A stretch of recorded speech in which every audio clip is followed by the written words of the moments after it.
So our last chapter is LLP. LLP എന്ന് വെച്ചാൽ limited liability partnership act 2008. അപ്പോൾ ഇതിൽ ഒരു 4 ഡെഫിനേഷൻസ് തന്നിട്ടുണ്ട്. ആദ്യം നമുക്കത് നോക്കാം. അതിന് മുമ്പായിട്ട് ഞാൻ LLP എന്താണെന്നൊന്ന് ചുരുക്കി പറഞ്ഞു തരാം.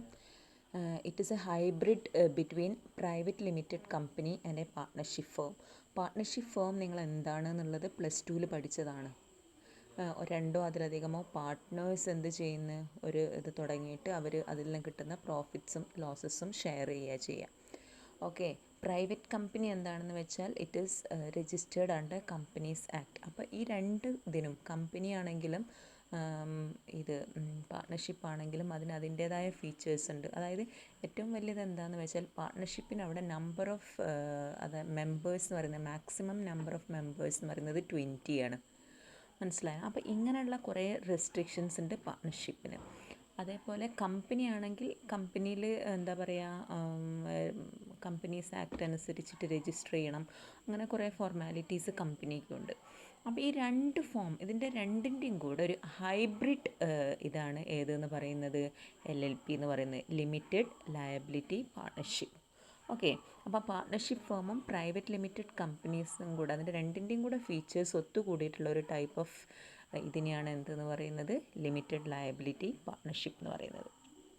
അപ്പോൾ India government passed LLP act on 9th Jan 2009 and this act gets notified with effect from March 31st 2009 and the first limited liability partnership was registered on April 2nd 2009.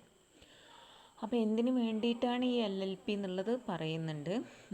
To enable the professionals to deal in the international activities on the concept of limited liability which was earlier not possible due to various restrictions.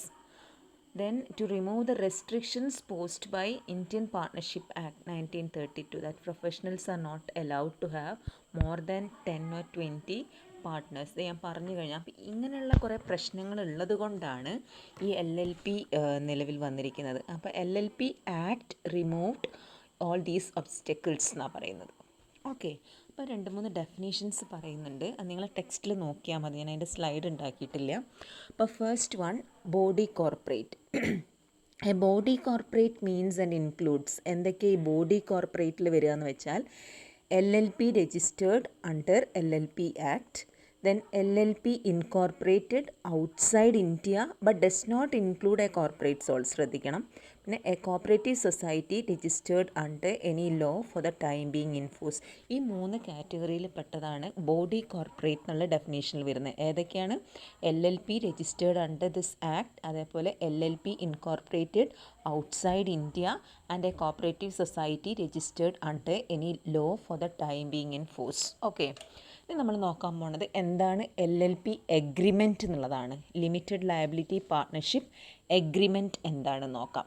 അപ്പോൾ agreement എന്ന് പറയുമ്പോൾ it is between 2 parties ആയിരിക്കും ഒരു agreement എന്ന് പറഞ്ഞാൽ. എന്തിനൊക്കെ കുറിച്ചിട്ടുള്ളതാവാം എന്നുള്ളതാണ് നമ്മൾ നോക്കാൻ പോകുന്നത്. അപ്പോൾ limited liability partnership agreement means any written agreement between the partners of LLP or between the LLP and its partners which determine the mutual rights and duties of the partners and their rights and duties in relation to that of LLP. അപ്പം ഒരു mutual agreement ആണ്. ഒന്നുകിൽ ആര് തമ്മിലാവാം? The partners of LLPയിലുള്ള partners തമ്മിലുള്ള ഒരു agreement ആവാം. അല്ലെങ്കിൽ LLPയും limited liability പാർട്ട്ണർഷിപ്പും അതിലുള്ള പാർട്ട്നേഴ്സും തമ്മിലുള്ള ഒരു എഗ്രിമെൻ്റ് ആവാം. എന്തൊക്കെയാണ് അതിലുണ്ടാവുക എന്നാണ് പറയുന്നത്? Their mutual rights and duties and their rights and duties of partners as well as their rights and duties in relation to LLP. Okay, then third definition is LLPൻ്റെ ഡെഫിനേഷനാണ് തന്നിരിക്കുന്നത്. LLPക്ക് ശരിക്കൊരു ഡെഫിനേഷനൊന്നുമില്ല, പക്ഷേ ഇങ്ങനെയാണ് അതിൽ പറയുന്നത്. LLP means a partnership formed and registered under this act. ഏത് ആക്റ്റാണ്? LLP act 2008. Okay, then next is partner. Partner എന്ന് പറഞ്ഞാൽ ആരാ? A partner in relation to LLP ആണ് പറയുന്നത്. It means any person who becomes a partner in the LLP in accordance with LLP agreement. അപ്പോൾ LLP agreement പ്രകാരം ആരൊക്കെയാണോ partners ആവാൻ ഏറ്റിട്ടുള്ളത് അവരെയാണ് partners in relation to LLP എന്ന് പറയുന്നത്. ഓക്കെ, ഇനി നമ്മൾ നോക്കാൻ പോണത് what are the features of LLP നോക്കാം.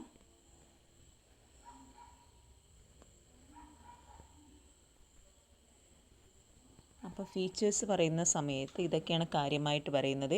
LLP is A body corporate formed and incorporated under this act.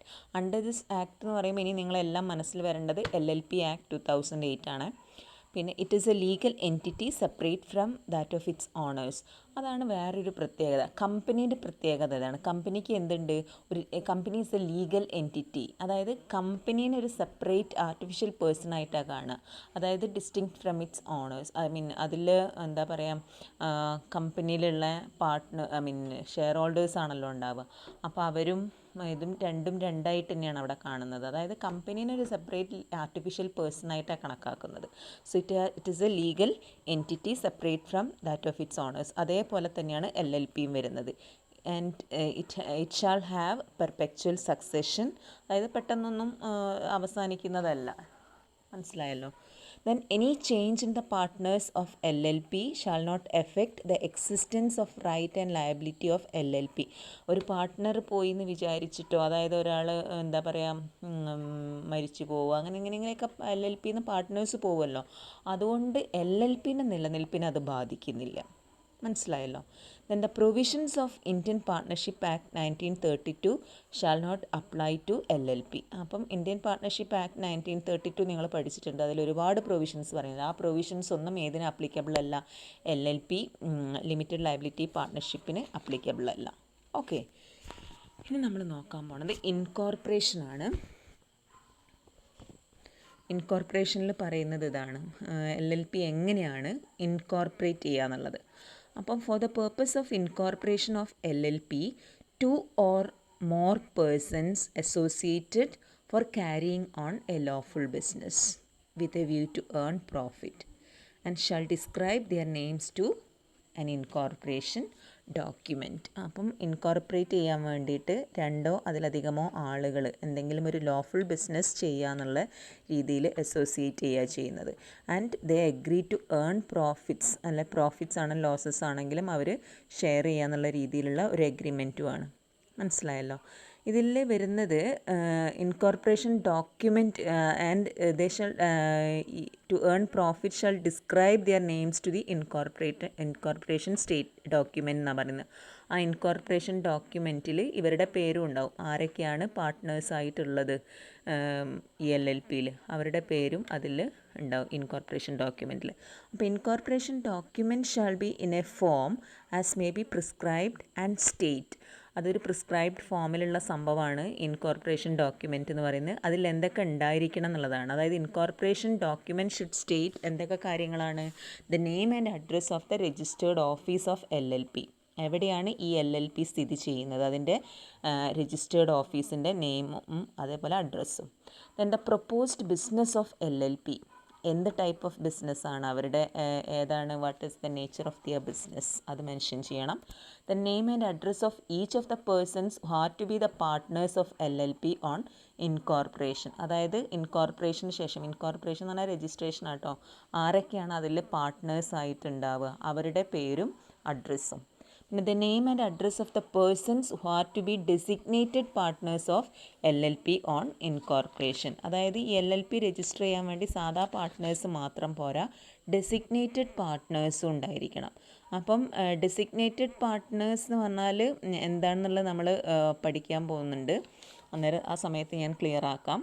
അപ്പം ഡെസിഗ്നേറ്റഡ് പാർട്ട്നേഴ്സിൻ്റെ name and address should also be there in the incorporation document. Then last point is such other information concerning the proposed LLP as may be prescribed. ഇനി വേറെ എന്തെങ്കിലും കാര്യമായിട്ടുള്ള informations ഉണ്ടെങ്കിൽ അതും include ചെയ്യാം. A statement in the prescribed form made by either an advocate or a company secretary or a chartered accountant or a cost accountant who is engaged in the formation of LLP and by anyone who subscribed his name to the incorporation document, that all requirements of this act and rules made thereunder have been compiled with in respect of incorporation, and matters precedent and incidental thereto shall be filed along with the incorporation document. അപ്പം ആരാണോ incorporation പ്രൊസീജിയറുമായിട്ട് ബന്ധപ്പെട്ടും കൊണ്ട് ചെയ്യുന്നത്, formation of LLPൻ്റെ കാര്യങ്ങളൊക്കെ ആരാണോ നടത്തുന്നത്, അത് ചിലപ്പം ആരാവാം, അഡ്വക്കേറ്റ് ആവാം, അല്ലെങ്കിൽ കമ്പനി സെക്രട്ടറി ആവാം, അല്ലെങ്കിൽ ചാർട്ടേഡ് അക്കൗണ്ടൻ്റ് ആവാം, കോസ്റ്റ് അക്കൗണ്ടൻ്റ് ആവാം. ആരാണോ ഈ ഇതിൽ എൻഗേജിട്ടുള്ള അവരെന്ത് ചെയ്യണം, ഈ ഒരു സ്റ്റേറ്റ്മെൻറ്റ് ഇപ്പോൾ പറഞ്ഞില്ലേ ഡോക്യുമെൻറ്റ്, അത് ആ പ്രിസ്ക്രൈബ്ഡ് ഫോമിൽ കൊടുക്കണം. അതിൽ എന്തൊക്കെ റിക്വയർമെൻറ്റ്സ് ആണോ വേണ്ടത് അതും, പ്ലസ് ഇൻകോർപ്പറേഷൻ ഡോക്യുമെൻറ്റിൽ ആരുടെ നെയിമാണോ പാർട്ട്നേഴ്സായിട്ട് എഴുതിയിട്ടുള്ളത്, ഇതെല്ലാം കൂടെ വെച്ചും കൊണ്ട് shawl be filed along with the incorporation ഈ സംഭവം കൂടെ അതിൽ ഫയൽ ചെയ്തിരിക്കണം എന്നുള്ളതാണ്. ഓക്കെ, ഇനി എങ്ങനെയാണ് രജിസ്ട്രേഷൻ നോക്കാം. അപ്പോൾ ഈ incorporation document shall be filed with the registrar of the state in which the registered office of LLP is to be situated. അപ്പോൾ LLPൻ്റെ രജിസ്റ്റേർഡ് ഓഫീസ് എവിടെയാണോ സ്ഥിതി ചെയ്യുന്നത് അവിടുത്തെ രജിസ്ട്രാറെ കൊണ്ട്, കമ്പനി ഫോം ചെയ്യുന്ന സമയത്തൊക്കെ കമ്പനി രജിസ്ട്രാർ ഓഫ് കമ്പനീസ് ഉണ്ടാവും, അതേപോലെ രജിസ്ട്രാർ ഓഫ് കമ്പനീസിനെ കൊണ്ട് എന്താക്കണം എന്നാണ് പറയുന്നത്, ഈ ഡോക്യുമെൻറ്റ് അവരുടെ അടുത്ത് ഫയൽ ചെയ്യണം. When the requirements have been compiled with, the registrar shall within A period of 14 days register the incorporation document and give a certificate that LLP is incorporated by the name specified therein. അപ്പോൾ ഈ രജിസ്ട്രാർക്ക് കൊടുത്തു കഴിഞ്ഞിട്ടുണ്ട്, ഈ file ചെയ്ത് കഴിഞ്ഞിട്ടുണ്ടെങ്കിൽ registrar എല്ലാ റിക്വയർമെൻറ്റ്സും എന്താ പറയുക ഫുൾഫിൽ ചെയ്തിട്ടുണ്ടോ നോക്കിയിട്ട് അവരെന്ത് ചെയ്യുന്ന പറയുന്നത്, രജിസ്ട്രാർ 14 ദിവസത്തിനുള്ളിൽ ഈ കമ്പനി ഈ LLP രജിസ്റ്റർ ചെയ്യും. ഏത് പേരിലാണോ അവർ കൊടുത്തിരിക്കുന്നത് ആ പേരിൽ ആ LLP രജിസ്റ്റർ ചെയ്യുക. മനസ്സിലായോ? എന്നിട്ട് ഒരു ഇൻകോർപ്പറേഷൻ സർട്ടിഫിക്കറ്റ് കൊടുക്കും, രജിസ്ട്രേഷൻ സർട്ടിഫിക്കറ്റ്. ഓക്കെ, അങ്ങനത്തെ certificate shall be conclusive evidence that LLP is incorporated by the name specified there. ഈ സർട്ടിഫിക്കറ്റാണ് ശരിക്കും LLP രജിസ്റ്റർ ചെയ്തതിനുള്ളൊരു പ്രൂഫ്. മനസ്സിലായല്ലോ? അപ്പോൾ every LLP limited liability partnership shall have a registered office to which all communication and notices may be addressed and where they shall be received. അപ്പോൾ നിർബന്ധമായിട്ടും LLPക്ക് എന്തുണ്ടായിക്കൊള്ളണം, ഒരു registered office വേണം. അപ്പോൾ എന്തിനു വേണ്ടിയിട്ടാണെന്ന് വെച്ചാൽ എല്ലാ കമ്മ്യൂണിക്കേഷൻസും ആ അഡ്രസ്സിലാണ് അയക്കുക LLPക്ക് വേണ്ടത്. ഓക്കെ, ഇനി what is the effect of registration നോക്കാം. അതായത് LLP ഇപ്പം ഇങ്ങനെ രജിസ്ട്രാറുടെ അടുത്ത് ഫയൽ ചെയ്യണമല്ലോ ഇങ്ങനെയൊക്കെ സർട്ടിഫിക്കറ്റ് കിട്ടണമെങ്കിൽ. അപ്പോൾ ഈ സർട്ടിഫിക്കറ്റ് രജിസ്റ്റർ ചെയ്തതോട് കൂടിയിട്ട് വാട്ട് ഈസ് ദ ഇഫക്റ്റ്, എന്താണ് അതിൻ്റെ ഇത് നോക്കാം. On registration LLP shall by its name be capable of suing and being sued. അതായത് കമ്പനീനെ പോലെ തന്നെ ഒരു ആർട്ടിഫിഷ്യൽ പേഴ്സൺ ആവുന്നു. അപ്പോൾ അവർക്ക് എന്ത് വേണമെങ്കിലും അവരുടെ പേരിൽ നടപടി എടുക്കാം. അതേമാതിരി it can B SUD and being SUD എന്നാണ് പറയുന്നത്. Then acquiring, holding and developing or disposing of property whether mobile or immobile, tangible or intangible. അപ്പോൾ LLPൻ്റെ പേരിൽ സ്വന്തമായിട്ട് എന്ത് ചെയ്യാം, പ്രോപ്പർട്ടി എക്വയർ ചെയ്യാം, അതേപോലെ ഡിസ്പോസ് ചെയ്യുകയും ചെയ്യാം. മനസ്സിലായല്ലോ?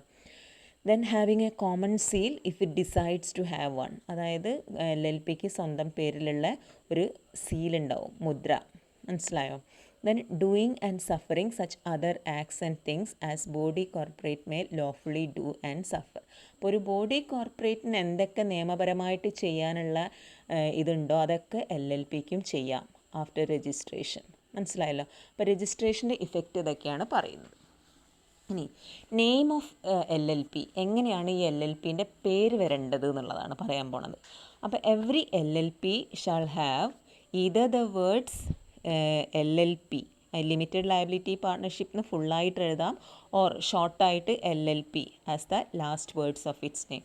ഇപ്പം LLPക്ക് ഒരു പേരിട്ടിട്ടുണ്ട്, എന്തെങ്കിലും ഒരു പേരുണ്ട് വിചാരിച്ചോളൂ, കമ്പനിക്ക് പേരിടുന്ന കണ്ടില്ലേ ABC എന്നൊക്കെ പറഞ്ഞിട്ട്, അതേമാതിരി ABC എന്നാണ് LLPൻ്റെ പേരെങ്കിൽ ABC LLP എന്നുണ്ടായിക്കൊള്ളണം, വാലായിട്ട് LLP വേണം. ഓക്കെ, ഇനി a person may apply to the registrar for the reservation of a name to the proposed LLP. Upon receipt of the application, the registrar may, if he is satisfied, reserve the name. അപ്പോൾ നമ്മൾ ഈ application കൊടുക്കല്ലോ registration, ആ സമയത്ത് തന്നെ ഒരു പേര് reserve ചെയ്ത് വെക്കാം, ഇന്ന പേരിലാണ് ഈ LLPക്ക് ഇടാൻ പോകുന്നതെന്ന് പറഞ്ഞിട്ട്. അപ്പോൾ രജിസ്ട്രാർക്ക്, അതായത് ആ പേരിൽ നിലവിലൊന്നും ഉണ്ടാവാൻ പാടില്ല, ഒരു LLPയോ അല്ലെങ്കിൽ ഒരു കമ്പനിയോ ആ നിലവിലില്ല എന്നുണ്ടെങ്കിൽ ആ പേര് ഇട്ട് കൊടുക്കും രജിസ്ട്രാർ, ആ പേരിലാണ് LLP വരാൻ പോണത്. ഓക്കെ, ഇനി the central government may direct such LLP to change its name if the central government is satisfied that LLP has been registered under a name which is undesirable. ഇപ്പോൾ ഒരു LLP ഒരു പേരിൽ നിലവിൽ വന്നു, അപ്പോൾ സെൻട്രൽ ഗവൺമെൻറ്റിന് തോന്നുകയാണ് അത് അൺഡിസയറബിൾ ആണെന്ന് തോന്നിയിട്ടുണ്ടെങ്കിൽ ആ പേര് ചേഞ്ച് ചെയ്യിപ്പിക്കും.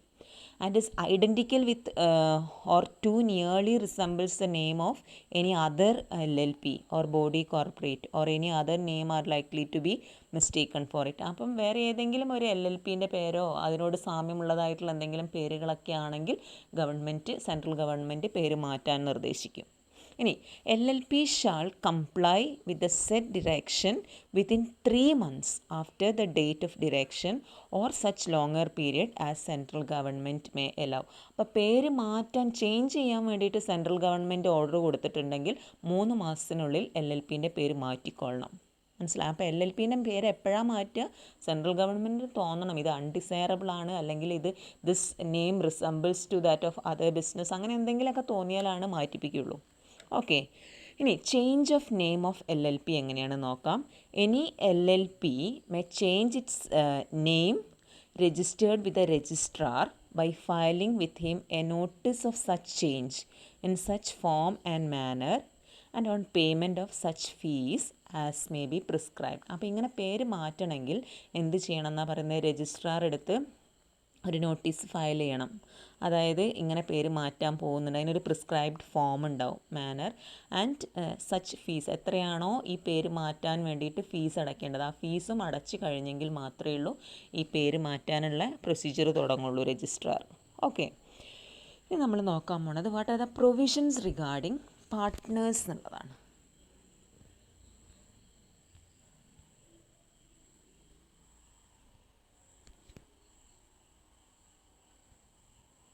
അപ്പോൾ an individual or body corporate may be a partner in LLP എന്ന് പറഞ്ഞു.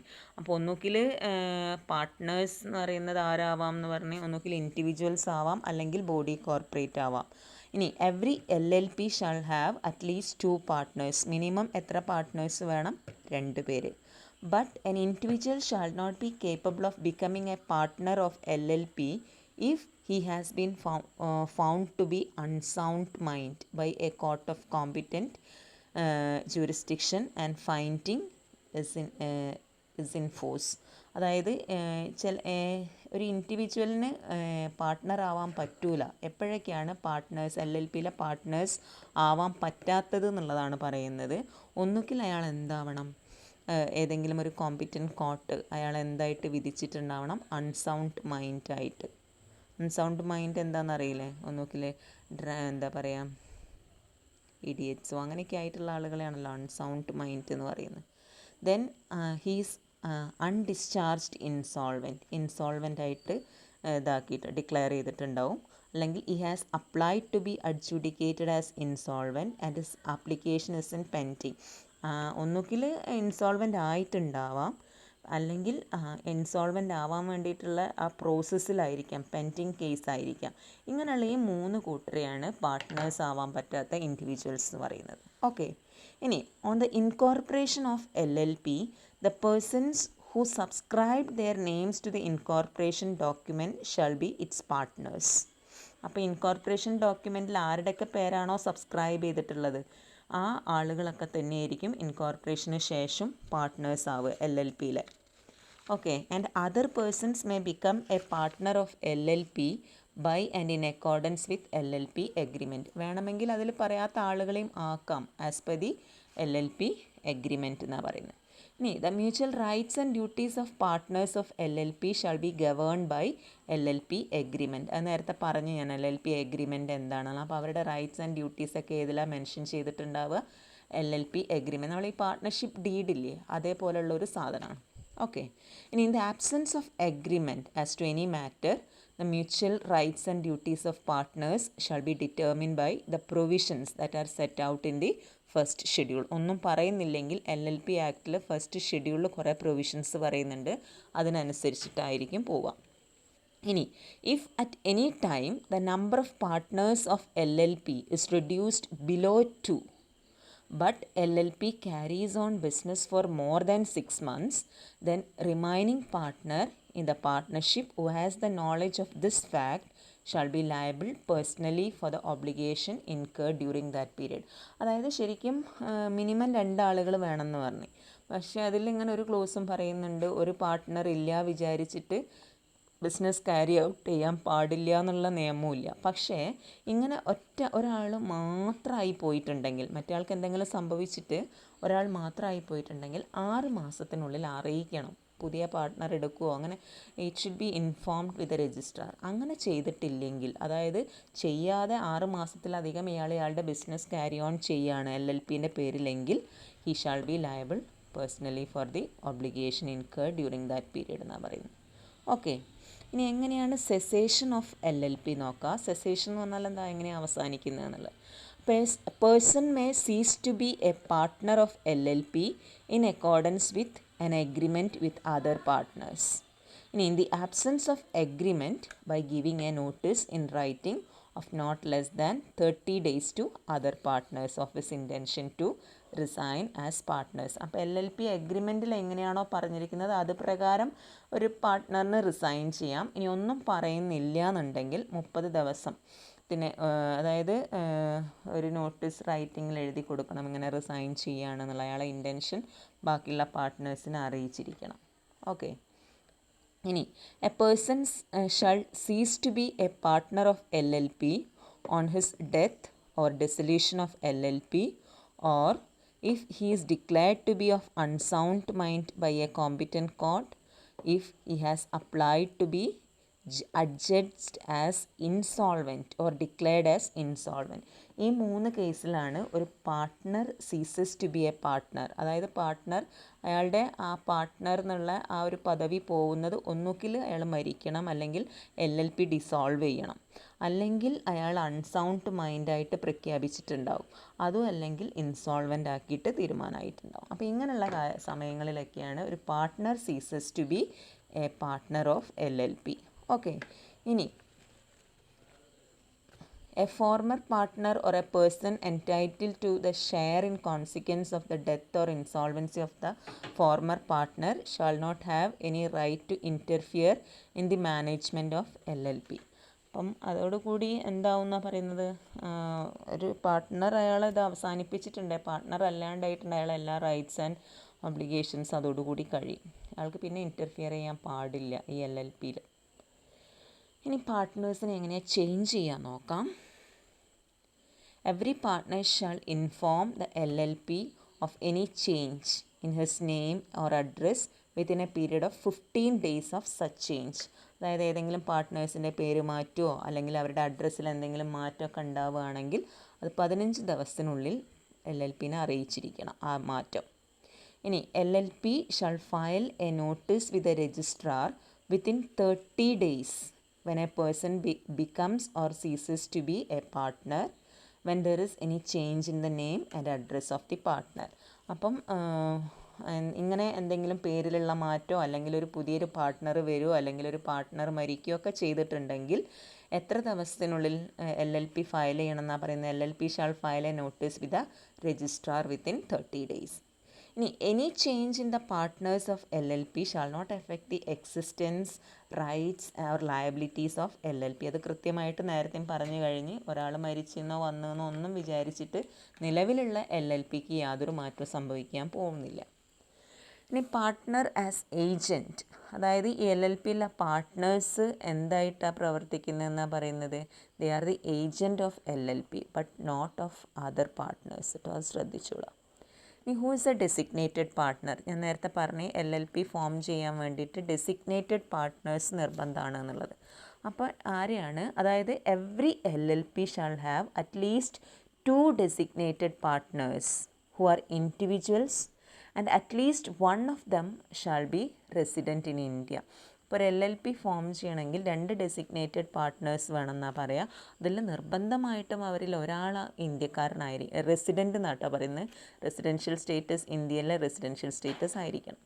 ഇനി any partner may become A designated partner by and in accordance with LLP agreement, and a partner may cease to be a designated partner in accordance with LLP agreement. അപ്പോൾ ഒരു പാർട്ട്ണറെ designated partners ആക്കാനും അതേമാതിരി designated partner എന്നുള്ള ആ പദവി പോക്കുന്നതും എല്ലാം ഏതിനനുസരിച്ചാണെന്നാണ് പറയുന്നത്? It is in accordance with LLP agreement.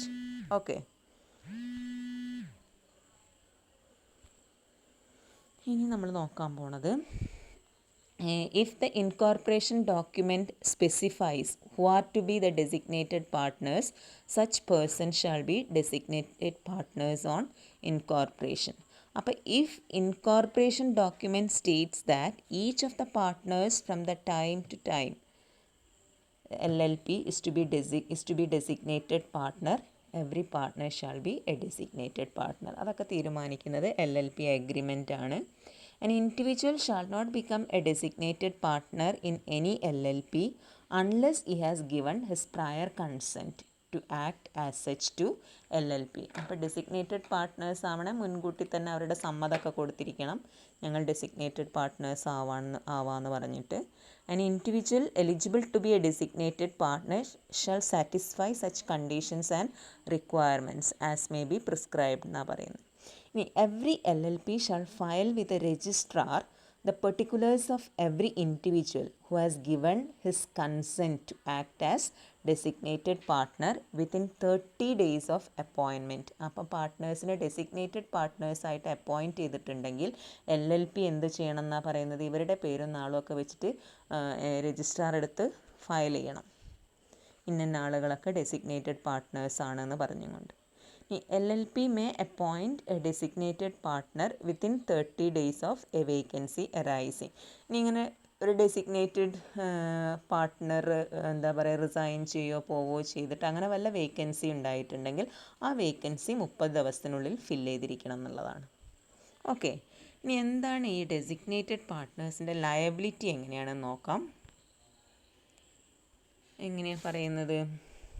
Designated partners are responsible for the doing of all acts, matters and things as are required to be done by LLP in respect of compliance of the provisions of this act. അപ്പോൾ ഈ ആക്റ്റിൽ എന്തൊക്കെ provisions പ്രകാരം എന്തൊക്കെ ചെയ്യാനുണ്ടോ ആ എല്ലാ കാര്യങ്ങളും ചെയ്യാനുള്ള responsibility ആർക്കാണ്? ഡെസിഗ്നേറ്റഡ് പാർട്ട്നേഴ്സാണ്. അതായത് filing of any document, return, statement and the like report in accordance with the provisions of LLP act. Okay, ഇനി designated partners are liable to all penalties imposed on LLP for any contravention of those provisions. ആ പ്രൊവിഷൻസിന് contravention എന്ന് പറഞ്ഞാൽ ആ പ്രൊവിഷൻസിന് വിരുദ്ധമായിട്ട് പ്രവർത്തിച്ചിട്ടുണ്ടെങ്കിൽ അതിൽ കുറേ provisions പറയുന്നുണ്ടാകും LLP act അനുസരിച്ച്, അതിനെതിരായിട്ട് എന്തെങ്കിലും പ്രവർത്തനം ഇവരുടെ ഭാഗത്തു നിന്നുണ്ടായിട്ടുണ്ടെങ്കിൽ designated partners are liable to all penalties എന്നാണ് പറയുന്നത്. ഓക്കെ, ഇനി പറയുന്നത് അപ്പം മിനിമം 2 ഡെസിഗ്നേറ്റഡ് പാർട്ട്നേഴ്സ് ഉണ്ടായിരിക്കണം എന്ന് പറഞ്ഞാൽ അതിലുള്ള ഒരാൾ റെസിഡൻറ്റ് ഓഫ് ഇന്ത്യ ആയിരിക്കണം. ഇനി a person or nominee of a body corporate intending to be appointed as or who is appointed as designated partner of LLP should hold a designated partner identification number DPIN എന്ന് പറയും, allotted by the Ministry of Corporate Affairs. അതായത് corporate affairs മന്ത്രാലയം കൊടുക്കുന്ന ഒരു identity നമ്പറാണത്. ആ number ഉണ്ടായിരിക്കണം അവർക്ക്. And it can be obtained by submitting application along with address proof and identity proof of the individual. ഈ ഐഡൻറ്റിറ്റി എങ്ങനെയാണ് കിട്ടുന്നത്, ഐഡൻറ്റിറ്റി നമ്പർ എങ്ങനെയാണ് കിട്ടുന്നതെന്ന് പറയുന്നത് അവരുടെ പേരും അഡ്രസ്സും സബ്മിറ്റ് ചെയ്യും ആപ്ലിക്കേഷൻ്റെ കൂടെ. ആ സമയത്താണ് ഈ നമ്പർ കിട്ടുക. ഓക്കെ, ഇനി നമ്മൾ